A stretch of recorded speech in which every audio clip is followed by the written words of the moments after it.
Which of the following can represent a conservative force? Right. What is conservative force condition? Del cross, right. Del cross F is equal to 0.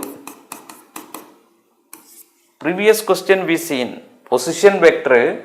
What is cross product? Here this is not position vector because xi cap plus yj cap plus zk cap only.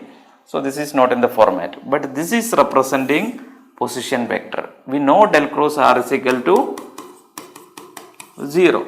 Right. Previous question we done. So this is r vector only. Right. So a constant CR, right, del cross, this is actually R, then CR.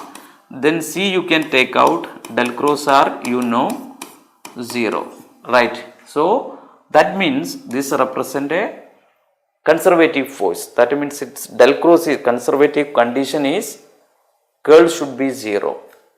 Curl of that particular force is 0 means, right, that means it is conservative, right.